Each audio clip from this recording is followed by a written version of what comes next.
Bonjour chères co-créatrices, et oui, ce message il est pour vous parce qu'on va parler des œufs de yoni. Je les utilise en ce moment, du moins je me suis remis à la pratique d'œufs de yoni et je trouve ça particulièrement intéressant en ce moment pour la femme de l'utiliser. Et je vais vous expliquer dans cette vidéo en quoi c'est utile et pourquoi l'utiliser, etc. Et répondre peut-être à quelques-unes de vos questions par rapport à cette pratique. Vous êtes nombreuses à l'utiliser, cet œuf, ou à avoir un œuf ou des œufs en votre possession. Il existe des œufs de différentes pierres. Je pourrais vous montrer petit à petit ma propre collection d'œufs et comment je les utilise. En ce moment, j'ai à l'intérieur de moi, puisque l'œuf de yoni se porte à l'intérieur, j'ai un œuf de grande taille, donc c'est cette taille-là, en améthyste, qui est une pierre plus spirituelle et qui permet d'aider justement à cette ouverture de conscience, à la méditation et autres moments d'éveil. C'est une pierre, voilà, je vais discuter des différentes pierres parce que c'est pas une pierre forcément qui m'attirait avant et que j'ai envie d'utiliser en ce moment, c'est un petit peu selon les envies bien sûr.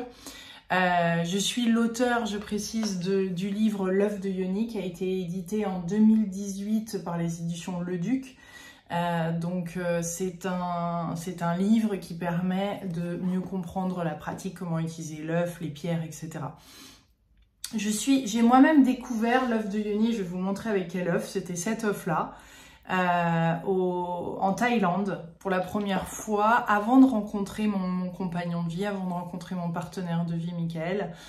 J'étais célibataire, comme vous le savez peut-être, je fais des interviews d'auteurs et je me suis retrouvée au Tao Garden à Chiang Mai en Thaïlande pour interviewer Mantak Chia. Et cette année-là, donc célibataire, j'ai expérimenté plusieurs choses, dont l'œuf de yoni, dont j'ai entendu parler pour la première fois et toutes les femmes en parlaient sur le campus. Donc ça devait être en 2014 ou 2015, je sais plus, 2014, oui peut-être. Et puisque j'ai rencontré mon compagnon de vie en 2016. Je dis ça parce qu'il y a un lien entre les deux et en effet je trouve qu'avec un des bénéfices, et je parlerai un peu plus des bénéfices plus tard, mais un des bénéfices c'est vraiment de retrouver sa propre unité, sa propre complétude, un peu comme quand on est enceinte où on se sent tellement connecté à quelque chose de plus grand. Alors bien sûr on porte un enfant en soi, là on porte une pierre, mais il y a quelque chose de cette même ressenti, vous voyez, où vous vous sentez en harmonie, bien dans votre féminin, belle, rayonnante, vibrante, lumineuse, etc. Et il y a quelque chose de l'intérieur en fait qui jaillit. Et moi, j'ai commencé à le réutiliser là dernièrement, particulièrement la cornaline. Alors, je l'utilise en grand. Ça, c'est un moyen. Je l'utilise en grand, qui est, vous voyez à peu près la différence de taille. Hein. C'est pas énorme non plus. Hein. On parle pas de... Mais la raison pour laquelle j'utilise un modèle grand en ce moment et la cornaline, c'est parce que j'ai eu, comme tout le monde, voilà, les virus qui sont passés, les machins. On tombe malade. J'ai eu il y a 3 ans. Donc, c'était là. Et tout ça fait que finalement j'ai mis de côté l'œuf de yoni et là j'avais envie de vitalité, de me remettre en forme, de retrouver cette vibrance intérieure, de retrouver ma créativité, ma joie de vivre, ma positivité et tout ça. Et c'est vrai que des fois, enfin je me suis vue ramer même tout au long de l'été, hein, à différentes périodes on-off où j'ai essayé de retrouver ce peps, cette vibration-là. Et pas hyper envie, enfin avant maintenant, de reconnecter avec cet œuf de yoni. Je l'utilisais en extérieur, c'est-à-dire qu'on peut tout à fait le tenir dans sa main, bénéficier des propriétés des pierres, etc. selon son affinité avec les pierres, mais de le porter à l'intérieur, que cette pierre soit dans son champ électromagnétique, qu'elle puisse comme ça masser à l'intérieur et bien sûr au fur et à mesure on libère des mémoires, on libère des choses qui sont stockées, figées dans notre corps et qui fait que notre chi, hein, notre énergie vitale ne circule pas librement. Donc avec tout ce que la femme, et on le sait, hein, traverse entre la grossesse, l'accouchement, perte de libido ou manque de créativité ou de joie de vivre ou des nouvelles étapes de vie tout simplement et autres, c'est un truc on est de plus en plus encouragé à faire un travail intérieur. Un travail intérieur, ça peut être pour libérer certaines mémoires, pour faire un travail vraiment de réalisation de soi, de sentir cette joie intérieure, etc. Mais au-delà de ça, au niveau de la yoni, donc tout ce qui englobe hein, l'appareil de reproduction avec le vagin également, les lèvres, tout ça, eh bien il y a quelque chose d'autre là aussi qui peut être stocké et qui ne s'exprime peut-être pas complètement chez vous, d'autant plus qu'on sait le féminin était pendant longtemps réprimé, mis de côté, pas entendu, on ne s'est pas autorisé à s'exprimer, etc. Donc tout ça, l'œuf a un peu émergé ces dernières années. C'est vrai que j'y ai contribué avec ce livre en 2018. Et il y a eu, et c'est une pratique qui est utilisée depuis longtemps dans le taoïsme, dans le tantrisme et autres. Moi, j'ai découvert à travers le taoïsme et à travers des pratiques pour justement me sentir plus femme et plus complète, pour rencontrer mon partenaire de vie. Mais il est bien sûr utile à différents stades de vie, que ce soit plus jeune pour apprendre sur son corps, pour mettre de la conscience sur cette partie de soi, pour tonifier son périnée, pour se sentir plus, pour avoir on va dire un vagin plus dynamique, plus présent, pour se sentir voilà rayonnante de beauté, plus sexuelle, plus sensuelle, avoir la libido, des meilleures sécrétions vaginales, etc., meilleure hydratation. Tout ça fait qu'il y a plein de raisons, rééducation et autres, ou plus tard pour la femme, pour éviter les descentes d'organes. Enfin, il y a plein de différentes raisons qu'une femme utilise l'œuf de yoni. C'est vrai que moi, je le vois depuis toutes ces années où il y a énormément de retours hein, après tant de temps. Nous-mêmes, on expédie les œufs de différentes pierres, etc. Donc, j'ai vu les retours. Et c'est hyper encourageant. Et la raison pour laquelle j'utilise la cornaline en ce moment, et ça une fois de plus c'est la version moyenne, mais j'utilise la version large, hein, puisque j'ai eu Stella, quand on est comme ça un petit peu plus, j'ai 45 ans, j'utilise l'œuf maintenant, avant d'avoir Stella, l'œuf moyen. Là pour reprendre et redémarrer, j'utilise le grand, tout simplement pour qu'il puisse tenir. Et puis après, pour me réhabituer, petit à petit, je vais pouvoir utiliser. Alors, il y a plein de peurs hein, qui peuvent se déclencher avec l'envie de faire cette pratique, se dire mais comment ça, comment il va sortir, est-ce qu'il va sortir, à quel moment, est-ce que c'est ok de le mettre à l'intérieur et tout. Et déjà, pour tout vous dire, on utilise en fait les œufs, surtout quand on démarre, ils sont percés, c'est-à-dire qu'ils ont un petit trou. Comme ici, ça c'est un œil de tigre, hein, donc ça c'est plus pour retrouver l'action en fait, pas la vivacité mais la dynamique, hein, l'enthousiasme, etc. Et là, comme cet œil de tigre, vous voyez cette puissance intérieure, etc. Et il est percé. Et donc on passe un fil, nous on le met dans nos petites boîtes, ce fil, mais que vous pouvez trouver très facilement vous-même, et puis c'est le même fil que vous allez utiliser et que vous passez par le trou, c'est le même fil que vous utilisez pour, par exemple, en cuisine, vous voyez, que vous pouvez utiliser. Donc, moi j'utilise à peu près, je coupe comme ça la longueur d'un demi-bras et après on le passe par le trou. On peut le doubler même, moi des fois je le double comme ça, pour pouvoir ensuite le repasser et hop, le fermer comme ça et qu'il soit bien maintenu. Et au début, ça rassure. Tout ça a été expliqué dans le livre. Mais tout ça peut rassurer au début pour se dire, mais comment il va sortir? Moi, je l'ai utilisé hier. Il est resté quelques heures et à un moment, j'ai eu envie d'aller aux toilettes. Hein. Moi, c'est un peu mon signe. C'est comme si j'avais envie d'aller au numéro 2 et d'un seul coup alors bien sûr faut faire attention qu'il s'éclate pas dans les toilettes contre les toilettes, mais en fait on le sent quand il a envie de sortir. On peut aussi tout simplement comme le pondre, s'accroupir et hop on sent aussi qu'il sort, ou tirer sur cette ficelle tout simplement quand on en met une. C'est pour ça que c'est voilà, mais au fur et à mesure on a envie de le porter sans ficelle. Pour le nettoyer, on le passe sous l'eau chaude, sous l'eau tiède, tout simplement avec un petit peu de savon pour nettoyer ou pas. On peut utiliser un fil interdentaire pour nettoyer justement au niveau du petit trou pour faire passer le fil. Mais voilà, pas plus que ça finalement, et on l'utilise quand on est prête. Bien sûr, on se met en condition, on se sent bien.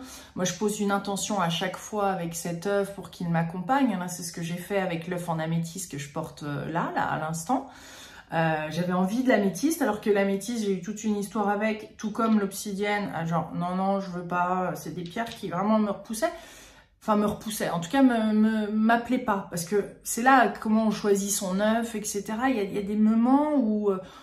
au début, on commence avec un ou deux. Certaines personnes le prennent en trio, comme ça, elles ont le choix des tailles et tout ça. Moi, j'encourage pas vraiment à aller vers un œuf de taille petit, parce que c'est plus difficile à utiliser. Vraiment, c'est dans certaines conditions, quand il y a vraiment des vagins très, très, très contractés ou des grandes sportives. Mais sinon, j'ai envie de dire... allez-y avec un moyen si vous êtes une femme active sexuellement, si vous avez plusieurs enfants par voie basse et tout ça, allez commencer par le large. Prenez à la limite un large et un moyen de pierres différentes, comme ça vous pouvez varier. Au niveau des pierres, vous allez être attiré. Beaucoup de femmes commencent par celui-ci. C'est le rose, ça c'est les petits œufs. C'est le rose parce que c'est l'amour, le côté s'aimer, voilà, s'accompagner dans tout ça. Après, je trouve que moi, c'est une pierre qui en effet est belle et douce et tout, et rassure, elle est bien, mais elle est fragile quand même, faut le savoir, et de deux, c'est-à-dire beaucoup plus que celle-ci qui a une densité plus haute et qui est, même si elle tombe, hein, parce que les accidents peuvent arriver, elle va résister, elle va pas avoir de choc.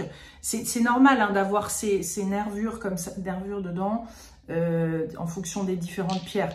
J'aime aussi beaucoup celle-ci qui est l'aventurine, qui est plus quand je me sens hypersensible, vraiment très émotive.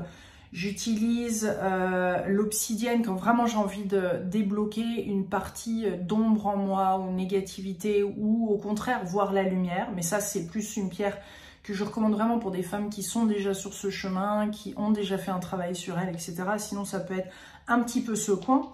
Dans ma collection, j'ai aussi, moi, mais ça, on les a pas, nous, à la librairie Lilou, mais c'est une pierre en rubis, pour tout vous dire. Et celle-ci, j'ai vécu des choses assez incroyables, parce que celle-ci, elle démultiplie, en fait, ce qu'on ressent déjà. C'est un peu comme le cristal de roche, vous voyez. Donc, il faut faire super gaffe avec ce genre de pierre, parce que si on se sent joyeuse, bah, c'est très bien. Mais si on se sent nerveuse, ou s'il y a quelque chose qui arrive, ou moi, ça m'est arrivé de la porter en conférence, j'étais super nerveuse de parler en public, et d'un coup ça a démultiplié ça, et je ne trouvais plus mes mots et tout, et j'avais oublié, parce que souvent on oublie qu'on porte la pierre, vous voyez, parce qu'on peut la porter au quotidien, on peut la porter en marchant dans la rue, en allant faire du yoga, en faisant de la méditation. Au début, on va peut-être commencer en faisant du ménage chez soi, ou simplement le portant chez soi, puis après on ose le porter dans la rue. Puis pour les célibataires, elles vont le porter devant pour une date, pour un rendez-vous et autres. Et voilà. Et les hommes et les femmes sont ravis de découvrir ça aussi. Et il y a plein de... C'est pas un sextoy, mais il y a moyen de l'utiliser aussi dans l'acte sexuel pour en découverte, en préliminaire et autres. Mais avant tout, c'est pour vous, et c'est parce que vous avez envie bien sûr, de mettre de la conscience là, dans cette partie-là de votre corps. Vous avez envie d'aller vers ce féminin sacré. Vous avez envie de rayonner, de vous reconnecter à ce féminin, de mettre de la conscience, donc de mettre de la présence à l'intérieur de vous pour vous voyez, rayonner, briller, vous sentir connecté, relié. Et moi, c'est pour ça que j'utilise la vitalité en ce moment, parce qu'avec ce que j'ai traversé, justement les virus, les machins, les trucs, j'avais envie de retrouver cette pêche, cette vitalité, cette connexion en fait, et je me suis sentie à certaines périodes déconnectée. Donc j'utilise ça, en plus c'est bon pour le couple, la cornaline, c'est la pierre pour la femme par excellence, c'est la vitalité et tout. Voilà, donc il y a différentes pierres qu'on utilise à différents moments. Il y a aussi celle-ci, c'est le quartz fumé. Alors elles sont des fois noires et des fois elles sont grises, parce que ça dépend toujours. En fait, vous savez jamais quelle pierre, quelle partie de la pierre, de la roche vous allez obtenir. Donc il y en a certaines qui sont, c'est comme pour tout, hein. D'ailleurs l'améthyste c'est pareil, le quartz fumé ou le quartz rose, vous allez avoir recevoir le morceau qui peut être plus ou moins foncé. Donc certains sont plus marronnés en quartz fumé, d'autres plus noirs. Ici il est très blanc, c'est comme ça. Et ça c'est plus quand je me sens speed, quoi. Quand je me sens vraiment speed, j'ai besoin de me calmer, d'être plus dans l'instant présent. Voilà, j'aime être dynamique et je serai toujours dynamique, mais vous voyez, quand ça dépasse un petit peu et que c'est pas tout à fait ce qu'il me faut. Après bien sûr, quand on l'utilise, on doit être à l'écoute de son corps, hein, comme d'habitude, pour ressentir s'il y a quelque chose, un mal-être. On peut détecter aussi en utilisant une fibrome ou quelque chose qui fonctionne pas bien dans le corps et qui nous avertit. Donc c'est très très bien à utiliser en prévention, proactivement, comme toute chose, comme beaucoup de choses d'ailleurs. Et ensuite, faire vérifier, etc., gynécologiquement. Moi, je l'explique dans le livre, il y a plein de façons de l'utiliser, à plein de périodes, selon différentes... même pendant la grossesse, si vous l'utilisez avant d'être enceinte, en préparation, pour justement ouvrir les canaux, et préparer votre corps. Et après, pendant la grossesse, si vous l'avez déjà utilisé avant la grossesse, vous voyez, pas les 3-4 premiers mois, peut-être pas, mais après, si vous avez déjà utilisé l'œuf, vous connaissez bien la pratique, etc., vous pouvez l'utiliser pendant la grossesse. Et pour les femmes qui n'ont pas encore utilisé, et que vous en entendez parler, par exemple, si vous êtes enceinte en ce moment, attendez que vous faites votre rééducation et après, vous allez continuer votre rééducation avec cet œuf. Mais on peut le faire à tout âge, vraiment à partir du moment qu'on est intéressé de découvrir son corps de femme, toute jeune, même qu'on ressent certaines formes d'excitation ou d'envie de découvrir son corps, etc. Voilà, parce qu'après, les choix aussi de nos partenaires vont énormément changer en fonction de notre compréhension de notre corps, de notre amour pour ce corps, même avec ses imperfections, bien sûr, parce qu'on en a toutes. Et vous allez mieux connaître votre corps, mieux l'aimer et justement mieux guider vos partenaires, mieux vous guider, parce que ça, c'est l'essentiel. Et vous sentir rayonnante. Donc il y a plein de différentes pierres. J'explique dans le livre les différentes pierres. Vous pouvez retrouver aussi, je vais mettre un lien sous la vidéo avec les différentes pierres qu'il y a, les différents bénéfices, etc. aussi. Moi, il vient dans les petites boîtes comme ça, il y a l'œuf. Vous avez à l'intérieur un petit sachet, comme ça, avec de différentes couleurs là aussi. L'œuf qui est dedans. Et un petit fil comme ça et un petit livret explicatif. Le petit livret, il est succinct, c'est vraiment pour la base. Bien sûr que c'est intéressant d'avoir le livre pour pouvoir mieux comprendre la pratique. Mais après, c'est à vous de choisir. Certaines personnes préfèrent lire le livre, puis choisir la pierre. D'autres commencent direct sur la pierre et le livre. C'est vraiment... à vous de décider et c'est surtout un ressenti intérieur. On ne force pas la pierre à l'intérieur de soi, bien sûr que non. Parce que on écoute sa yoni, on lui a bien trop souvent pas donné la parole ou pas écouté, voilà. Pendant la période de règles, eh bien c'est quelque chose qu'on évite parce que le corps a besoin plus de repos et autres, donc c'est vrai que c'est pas utile de le porter à ce moment-là. Et après c'est toujours écouter ses ressentis, il y a des exercices qui accompagnent tout ça, il y a différentes façons de l'utiliser après, en rituel, pour fortifier, allonger, debout, etc. Même plus tard, on peut même mettre des petits pois dans le sac. En fait, c'est pour ça que celui-ci, il peut s'accrocher au fil de l'œuf. Vous voyez, il y a l'œuf. Et on le porte donc entre les jambes avec on peut faire des exercices comme ça avec un petit poids. Le but, c'est pas d'avoir une yoni ultra musclée, mais c'est un petit peu plus tard pour encore renforcer. Puis on peut ressentir les différents niveaux aussi à l'intérieur, les différents anneaux qui sont à l'intérieur du vagin, ce qui là aussi permet, forcément les orgasmes vont évoluer aussi avec cet outil. Parce que voilà, plus vous vous sentez à l'aise, plus vous êtes épanoui avec votre corps de femme, votre yoni, et être même en communication avec, et il y a plein de moyens d'être en communication avec, vous allez vous sentir guidé, relié à votre féminin et à quelque chose qui est puissant et précieux. Donc je voulais en reparler parce que c'est vrai que ça fait un peu plus de 4 ans que le livre est sorti. Je sortirai le volume 2, le tome 2 qui est tellement attendu parce que c'était le tome 1 celui-ci, donc je travaille dessus en ce moment, il sortira l'année prochaine.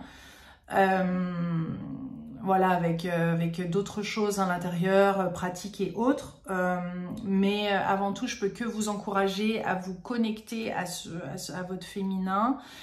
Il y a plein de façons de le faire, vous allez trouver votre voie. Moi là, je le trouve particulièrement intéressant en ce moment. En tout cas, moi, ça m'appelle et ça m'a appelé à les réutiliser. Donc, je ressors mes petits œufs, je le pose sur ces petits anneaux. Je les mets comme ça dans la salle de bain, c'est très joli. Voilà, il y a des œufs en jade. J'en ai une aussi en lapis lazuli, mais celle-ci, je la mets pas à l'intérieur. Ça, c'est plus pour la communication. Ouais. On peut même poser l'œuf comme ça sur ça. Alors là, c'est particulièrement lié parce que c'est le lapis lazuli, c'est lié au chakra de la gorge. Mais vous voyez, vous pouvez vous allonger, vous poser l'œuf sur une partie de vous. Si vous avez connu quelques traumatismes ou plusieurs par rapport à votre féminin, là aussi, trouvez là où positionner l'œuf. Vous pouvez le poser, vous pouvez dormir avec, l'avoir dans votre sac. Celui-ci, moi, je vais le tenir dans ma main. C'est plus un œuf de communication. Aussi pour les rêves, la nuit et autres. Donc, voilà, des fois, c'est ce qui s'est passé pour l'améthyste, pour moi, le fond d'améthyste. C'est-à-dire que c'était trop puissant à l'époque. Et maintenant, en effet, je me sens appelée à le vivre parce que ma spiritualité s'est ouverte, etc. Et je la vis de manière aussi plus ouverte. Et j'ai fait mon coming out spirituel. Et voilà. Et même si je fais ces vidéos, les interviews, bah après, il y a plein de choses, bien sûr. Rien n'est, j'ai envie de dire, rien n'est linéaire hein, dans la vie. On a nos hauts, nos bas, on a nos moments d'ouverture où on ose aussi s'affirmer, on ose s'affirmer auprès de ses proches, auprès de soi-même, dans toute la dimension de ce que c'est pour soi. Enfin, voilà, on le vit pleinement. Et voilà, donc il y a des étapes pour tout. Et si ça vous parle, eh ben, j'ai envie de dire, tant mieux. Et je vous mettrai tous les liens en dessous de cette vidéo. Et je vous souhaite une délicieuse journée, chère co-créatrice, et n'hésitez pas à partager cette vidéo avec d'autres femmes autour de vous, que ce soit votre fille, que ce soit votre mère, que ce soit votre amie, que ce soit votre grand-mère, que ce soit... ça crée des liens entre femmes aussi, et ça permet de parler à un autre niveau de tout ce qui s'éveille, voilà. Et si vous vous demandez ce beau collier, mais jusqu'où il va et tout, je vous le montre parce qu'il est absolument magnifique. C'est un collier absolument de déesse, c'est clair. Hein. J'ai découvert ça, c'est une co-créatrice qui s'appelle Joséphine Hart sur Instagram. Et j'adore ce qu'elle fait, et il y a plein de colliers, tous les colliers sont uniques, etc. Et j'ai fini d'ailleurs, parce que on me le demandait, j'en avais un en étoile comme ça, mais comment les obtenir et tout. Alors elle a son site, et on les a mis aussi sur notre site, sur la librairie Lilou, vous allez trouver dans les collections d'été, et les colliers, etc. Ils sont là aussi, donc c'est vrai que c'est des très très belles pièces, un travail juste énorme qui est fait derrière. Et je trouve qu'il y a plein de belles choses comme ça qui sont en train d'être créées autour du féminin sacré et autres. Les œufs en font partie. Je peux que vous encourager à éveiller cette créativité en vous-même au travers de plein de différentes choses pour que ça, vous osiez, vous voyez, créer, vous osiez vous exprimer, vous osiez rayonner, vous osez... Voilà, même juste... Pour moi, de porter ce collier-là dans la rue et autres, c'est complètement une affirmation du féminin, c'est un truc de dingue. De porter l'œuf aussi, de tout ça, c'est des étapes où on se sent relié à un autre niveau. C'est plus le niveau voilà, superficiel, de joli, beauté, machin. Non, c'est quelque chose de rayonnant et de beaucoup plus grand et fort. Voilà, chers co-créateurs, co-créatrices, je vous fais d'énormes bisous et je vous souhaite une délicieuse journée sur DS. Bye!